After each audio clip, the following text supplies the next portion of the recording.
I feel like every girl I meet, I have to download some new app. What happened to meeting a girl in the park and saying, hey, how about a cup of coffee? Don't worry, Gringo. We're taking you to a nice park where you can ask a girl for coffee. Trust me.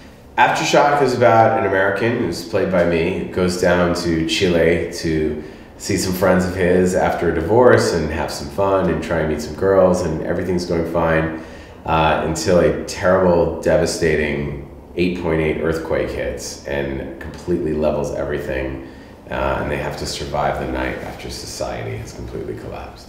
Yeah, like we always talk with Eli about doing a movie that could mix our sensibilities, and we had the idea of doing a movie that could start like a romantic comedy or like a comedy, and then suddenly in the middle something really bad happened.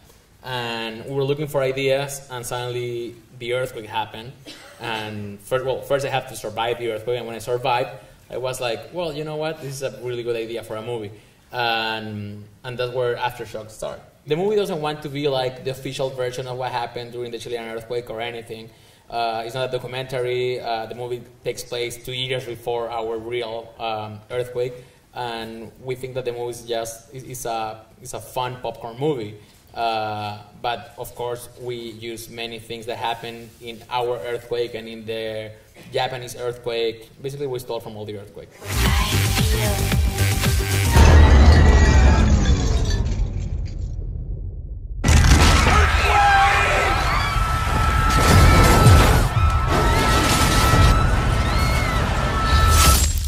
We wanted to go and make a 70s style movie, something that felt very, very real. I think a lot of the modern disaster movies use so much CG that they can look beautiful and be lots of fun, but you don't really feel a connection to it. You don't really feel like it could happen to you or it's going to happen.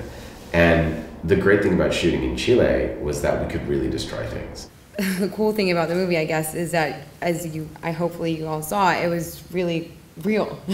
All the effects are not just CGI, they're practical effects. So as we were shooting, we were under real pressure, under real cement falling on us. So that was really fun. It was really insane, really nerve-wracking, but it made all the acting so much more fun and so much more real. The rules are slightly more relaxed.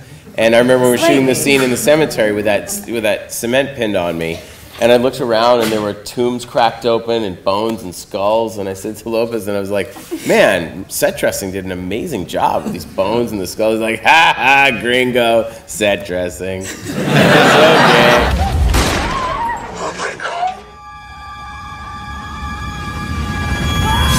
It talks about this generation that they are always connected to their cell phones, and they're always on Twitter, they're always on Facebook, and what happened when suddenly they don't have internet? And what did they do? Like that happened to me when the earthquake happened. The only thing that was working were the landline phones, and my cell phone died, and I didn't know my mom's number. And I was like, whoa, that's scary. Like how I depend that much of my cell phone. Prison collapsing. Prisoners are everywhere. We wanted to have it in English, and the best way to have that is to have a tourist in that country. Yeah, and also we wanted to show basically what happens with all the movies that come from Latin America is that every movie is like City of God. Like all the movies are like, oh, we're so poor, we're barefoot, we don't know what Wi-Fi is, and people in Europe are like, oh, that's so artsy. I'm super excited. It's my first time in Glasgow. I'm loving Glasgow, and it's my first time in this kind of festival. And I think it's that. I think it's so much better when you get to watch a movie that you worked so hard on with people who actually appreciate what you do. So it's a richer experience. It's just a good feeling. He would come up to us and be like, so Nico, because about the safety, he would be like, Nico, where's the fire trucks? The fire truck. Where's the safety? Thank you, safety. Where's the police? Safety. So then with the gun, with the pregnant woman. All right, so then the pregnant woman with the gun, and I'm like, you're gonna fire the gun at Pollo.